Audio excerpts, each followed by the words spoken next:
her eyes actually rolled up in the back of her head. Clarissa would actually feel an entity sit on her chest and choke her. Talking in some kind of language that I didn't know. She's actually felt fingers and claws around her neck. It's just like movie stuff you see, but it's real life. Things that you can't explain that don't make sense, and that's why we consider it paranormal. There's not really a logical reason that we can make sense out of it with.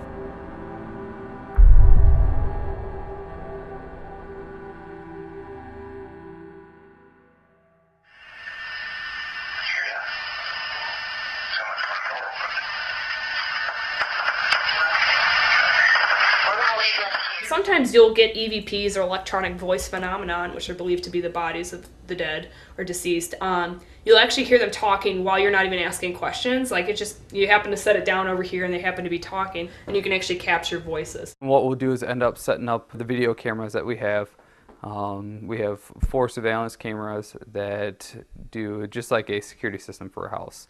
Basically, you want to use I don't know, it's kind of like feng shui in a way, like you use the different directions of the home and you want to clear energy out. When we first started doing this stuff, we were doing investigations, we were doing, EVP stuff. So now that we kind of got a lot of evidence and everything, doing house cleansing, it's like helping somebody out, like turning a new leaf for a family. What's interesting about the MPRA group is that we actually offer solution to hauntings. So we'll do house blessings and smudging ceremonies for families and a lot of counseling to help them get rid of these entities. I will actually burn white sage, sweetgrass. I'll also use salt and olive oil, and sometimes when we deal with severe cases, we'll use an optional holy water. Olive oil is kind of, well, you guys think of like olive branches, a sign of peace and stuff like that. And it's actually used in Native American stuff as well too. Along with anointing oils and like Catholicism and stuff like that, but it's believed to be like a blessed and holy oil. So you just go through and bless in the sign of the cross or whatever you're comfortable with, and kind of just go through the place, different doorways, and you just go through the house basically and mark everything. We kind of get this connection with the family. The family is really reaching out for people to help them, and with the field that we're in, it's really limited.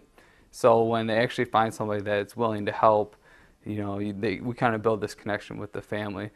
Out of the numerous cases we've dealt with, we've only actually had a couple individuals who had kind of questionable stories and that we kind of believe did have a mental illness. So a lot of the times when we're dealing with families, we'll have a counseling session before we do a house blessing, and it's like you open up a can of worms. There's a lot of dysfunctional families that are dealing with this. You have to be very strong-minded person to be in this field. If something happens, you can't just run out the door. That's not going to solve anything. Military always teaches you to be strong, don't be afraid, and be well-grounded and everything like that, and that really is what helps in this profession. I've had coworkers and friends being like, I could never do what you do.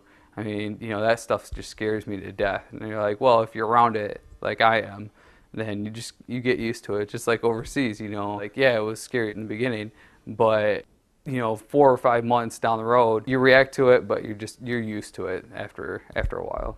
The most rewarding part about what we do is that we actually hear from the clients. They're like, oh my God, it's completely gone. My life's turned for the better. And it's basically like their lives change around, and that this darkness that's been in their home and affecting their family and their, mind and emotions is gone. And so we like to hear like testimonials and hear back from the clients, and they'll definitely let us know that things have improved and we've helped them a lot.